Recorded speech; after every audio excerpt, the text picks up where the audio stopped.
السلام عليكم ورحمة الله وبركاته. معاكم دكتور عبد الوهاب رأفت، أستاذ جراحة الأورام بالمعهد القومي للأورام جامعة القاهرة.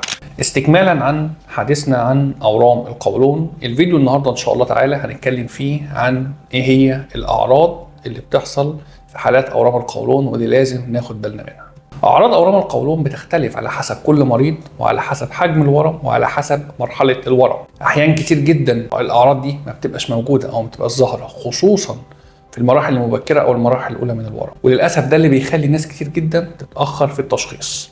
ولكن في بعض العلامات الشائعة أو الأعراض الشائعة لأورام القولون.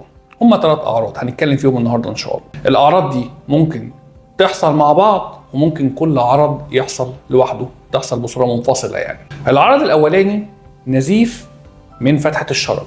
يجي لي المريض يقول لي يا دكتور أنا عندي دم احمر بينزل مع البراز. يجي لي مريض تاني يقول لي انا عندي البراز بينزل لونه اسود داكن زي الفحم بالظبط، وده بيبقى سببه اختلاط الدم مع البراز او مع الاكل المهضوم، فالبراز بينزل لونه اسود داكن. يجي لي مريض تالت يقول لي انا البراز بينزل طبيعي بس الدم بينزل لوحده بعيدا تماما عن اوقات البراز.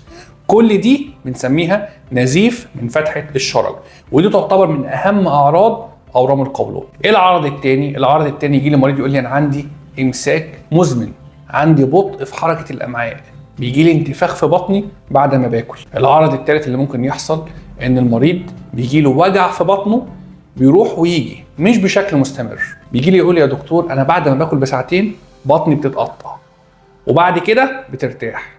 سببها الاساسي ايه؟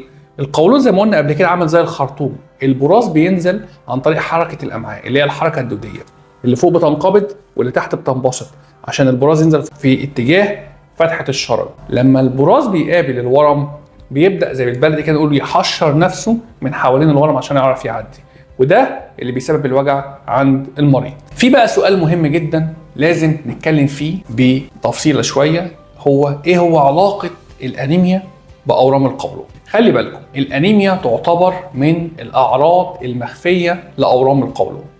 يعني ايه الاعراض المخفيه؟ يعني المريض ولا هيبقى عنده نزيف من فتحه الشرج ولا هيبقى عنده وجع ولا هيبقى عنده امساك، بس هيبقى عنده انيميا. طب ازاي؟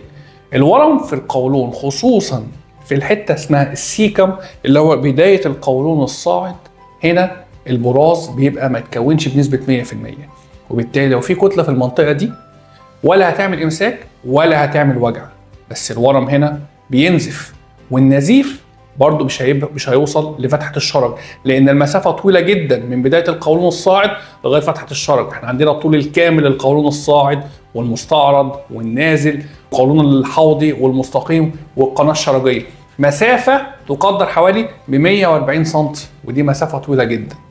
أمال المريض هيجي لي بإيه؟ المريض هيجي بعرض للأسف دكاترة كتير ما بتاخدش بالها منه، بيجي احنا بنسميها كده أنيميا لا تستجيب للعلاج.